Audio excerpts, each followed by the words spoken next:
students, I am Gurpreet. We are continue with the topic definitions of income tax.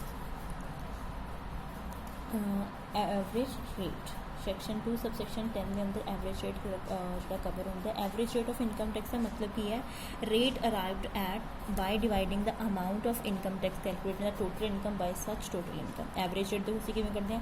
ਜਿੰਨਾ ਸਾਡਾ total tax ਬਣ ਗਿਆ ਉਸ ਦੇ ਵਿੱਚ ਅਸੀਂ surcharge plus health and education cess ਲਗਾਵਾਂਗੇ ਮਲਟੀਪਲਾਈ ਬਾਈ 100 ਅਪੋਨ ਟੋਟਲ ਇਨਕਮ। ਜਿਵੇਂ ਆਪਾਂ ਆਪਣੇ ਵੈਸੇ ਐਵਰੇਜ ਕੱਢਦੇ ਨੇ ਕਿ ਕਿੰਨੇ ਪਰਸੈਂਟੇਜ ਆਈ ਹੈ, ਤਾਂ ਉਹੀ ਸਿੰਪਲ ਮੈਥਡ ਹੈ।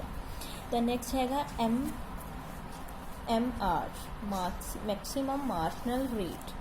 It means the rate of income tax including surcharge on income if applicable in relation to the highest slab of income in case of individual AOP or BOI as in the Finance Act in the relevant year. ਇਹ ਆਪਾਂ ਨੂੰ ਅੱਗੇ ਵੀ chapter ਦੇ ਵਿੱਚ detail ਦੇ ਵਿੱਚ ਆਊਗਾ ਕੀ ਹੈਗਾ ਕਿ ਜਦੋਂ ਇਹਦਾ ਮਤਲਬ ਕਿ ਇਹ ਰੇਟ ਆਫ ਇਨਕਮ ਟੈਕਸ ਹੈ ਜਿਹੜਾ ਕਿ highest slab of income tax ਦੇ ਉੱਤੇ ਇਨਕਮ ਦੇ ਉੱਤੇ ਲੱਗਦਾ, ਚਾਹੇ ਉਹ ਇਨਕਮ ਇੰਡੀਵਿਜੂਅਲ ਦੀ ਹੈ, ਚਾਹੇ AOP ਦੀ ਹੈ, ਚਾਹੇ BOI ਦੀ ਹੈ। ਹੁਣ AOP ਐਸੋਸੀਏਸ਼ਨ ਆਫ ਪਰਸਨਸ ਹੁੰਦਾ, BOI ਬਾਡੀ ਆਫ ਇੰਡੀਵਿਜੂਅਲਸ ਹੁੰਦਾ, ਠੀਕ ਹੈ।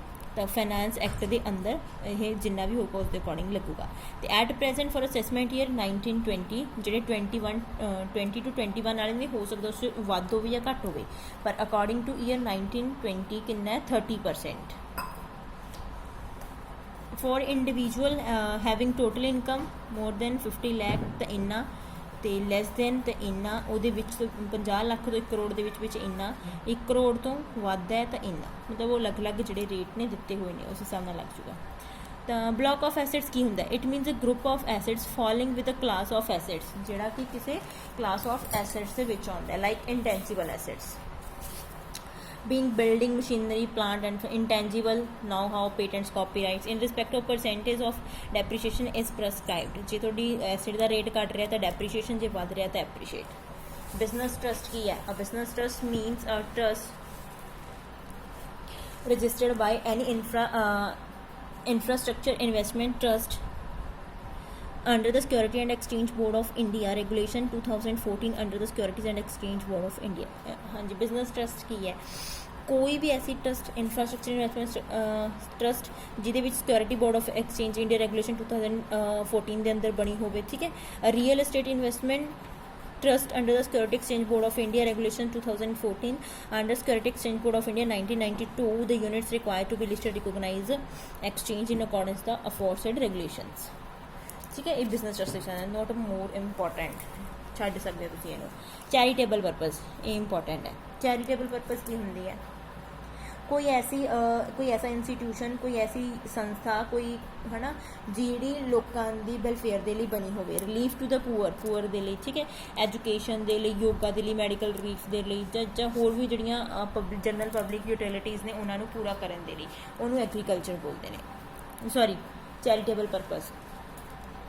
It is further provided the object of general public utility not for a charitable purpose if it involves carrying on activity in nature of trade, commerce or business rendering service in relation to any trade। हाँ जी, देखो जे ਤਾਂ general public utility ਦੇ ਲਈ ਬਣੀ ਹੈ ਤਾਂ ਉਹ charitable ਨਹੀਂ ਹੁੰਦੀ, ਬਿਕੋਜ਼ ਜੇ ਉਹ ਐਕਟੀਵਿਟੀ ਟ੍ਰੇਡ, ਕਮਰਸ ਔਰ ਬਿਜ਼ਨਸ ਲਈ ਕੀਤੀ ਜਾਂਦੀ ਹੈ, ਦੇਖੋ ਉਹ ਵੀ ਤਾਂ ਜਨਰਲ ਪਬਲਿਕ ਯੂਟਿਲਿਟੀ ਨੂੰ ਪੂਰਾ ਕਰੂਗਾ। ਹੁਣ ਦੇਖੋ ਮੇਰੀ ਕੋਈ ਡਿਮਾਂਡ ਹੈ ਤਾਂ ਮੈਂ ਮਾਰਕੀਟ 'ਚ ਜਾ ਕੇ ਸਮਾਨ ਖਰੀਦੂ ਤਾਂ ਪੂਰੀ ਹੋ ਸਕਦੀ ਹੈ, ਬਟ ਨਹੀਂ ਹੈ ਨਾ, ਉਹ ਤਾਂ ਆ ਜੂਗੀ ਕਮਰਸ ਅਤੇ ਬਿਜ਼ਨਸ ਦੇ ਨਾਲ ਰਿਲੇਟਡ। ਜੇ ਕਹਾ ਚੈਰੀਟੇਬਲ ਪਰਪਸ ਲਈ ਕਿਹੜੀ ਹੋਊਗੀ? ਉਹ ਵਾਲੀ ਐਕਟੀਵਿਟੀਜ਼ ਜਿਹਦੇ ਪਿੱਛੇ ਸਾਡਾ ਮਕਸਦ ਇਨਕਮ ਅਰਨ ਕਰਨਾ ਨਹੀਂ ਹੈਗਾ, ਠੀਕ ਹੈ ਜੀ।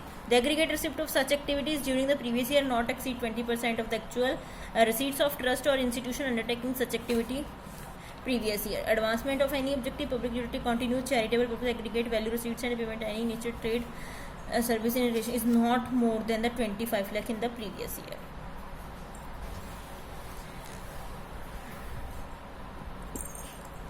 ਜੇ ਕੋਈ ਇੱਦਾਂ ਦਾ ਕੋਈ ਕਰ ਰਿਹਾ ਤਾਂ ਉਹਨਾਂ ਦੀ ਰਸੀਟਸ ਜਿਹੜੀਆਂ ਐਕਟੀਵਿਟੀਜ਼ ਕਰ ਰਹੇ ਨੇ, ਟ੍ਰੇਡ ਬਿਜ਼ਨਸ ਕੁਝ ਵੀ ਕਰ ਰਹੇ ਨੇ, ਉਹਨਾਂ ਦਾ 25 ਲੱਖ ਤੋਂ ਜ਼ਿਆਦਾ ਦੀ ਇਨਕਮ ਨਹੀਂ ਹੋਣੀ ਚਾਹੀਦੀ। ਚਾਈਲਡ ਕੌਣ ਹੁੰਦਾ ਹੈ? ਕੋਈ individual, step child, adapted child, ਉਹ ਸਾਰੇ ਇੰਡੀਵਿਜੂਅਲ ਦੇ ਵਿੱਚ ਆ ਜਾਂਦਾ ਹੈ। ਬੱਚੇ ਦੇ ਵਿੱਚ ਵੀ ਅਸੀਂ ਕਹਿ ਸਕਦੇ ਹਾਂ, ਹੈ ਨਾ, ਮੇਲ ਫੀਮੇਲ ਦੋਨੋਂ ਹੀ ਆ ਜਾਂਦੇ ਨੇ ਚਾਈਲਡ ਦੇ ਵਿੱਚ। ਬੱਚਾ ਪੁੱਛ ਜਾਂਦਾ ਨੇ ਕੌਣ ਹੁੰਦਾ, ਅਤੇ ਉਹਦੇ ਵਿੱਚ ਸਟੈਪ ਚਾਈਲਡ ਅਤੇ ਅਡਾਪਟਡ ਚਾਈਲਡ ਵੀ ਆ ਜਾਂਦਾ ਹੈ। ਅਸੀਂ ਗੱਲ ਕਰੀਏ ਫੇਅਰ ਮਾਰਕੀਟ ਵੈਲਿਊ ਦੀ, the fair market value in relation to a capital assets means fair market value ਦਾ ਕੀ ਹੈ ਜੋ ਪ੍ਰਾਈਸ ਸਾਨੂੰ ਮਾਰਕੀਟ ਓਪਨ ਮਾਰਕੀਟ ਦੇ ਵਿੱਚ ਰੈਲੀਵੈਂਟ ਡੇਟ ਦੇ ਉੱਤੇ ਮਿਲ ਰਿਹਾ that is a fair marketing value section 2 सबसैक्शन 22 ਦੇ ਅੰਦਰ ਇਹ ਕੀ ਹੁੰਦਾ ਹੈ ਕਵਰ ਹੁੰਦਾ ਹੈ। ਨੈਕਸਟ ਆ ਰਿਹਾ ਮੇਰੇ ਕੋਲੇ ਇੰਪੋਰਟੈਂਟ ਪਰਸਨ ਕੌਣ ਹੁੰਦਾ ਹੈ।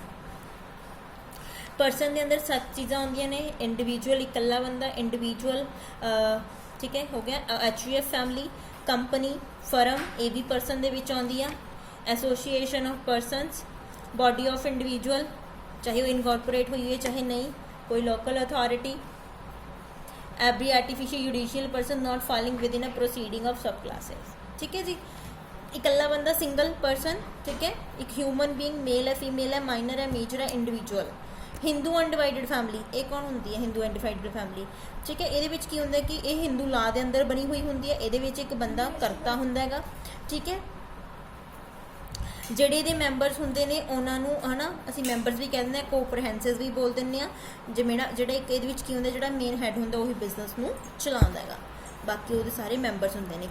ਕੰਪਨੀ ਕੀ ਹੁੰਦੀ ਹੈ ਇੱਕ ਆਰਟੀਫਿਸ਼ੀਅਲ ਪਰਸਨ ਹੁੰਦੀ ਹੈ ਜਿਹੜੀ ਕੰਪਨੀਜ਼ ਐਕਟ 2013 ਜਾਂ ਫਿਰ ਕਿਸੇ ਵੀ ਪ੍ਰੀਵੀਅਸ ਐਕਟ ਦੇ ਅੰਦਰ ਰਜਿਸਟਰਡ ਹੋਈ ਹੁੰਦੀ ਹੈ। ਫਰਮ ਪਾਰਟਨਰਸ਼ਿਪ ਐਗਰੀਮੈਂਟ ਦੇ ਵਿਚਕਾਰ ਹੁੰਦਾ ਜਿਹਦੇ ਵਿੱਚ ਉਹ ਆਪਣਾ ਜਿਹੜਾ ਸ਼ੇਅਰਸ ਨੇ ਪ੍ਰੋਫਿਟ ਦਾ ਹਿੱਸਾ ਜਿਹੜਾ ਉਹਨੂੰ ਸ਼ੇਅਰ ਕਰਦੇ ਨੇ ठीक है ये तुम अच्छे तरीके नाल पढ़ चुके हो पढ़ लियो।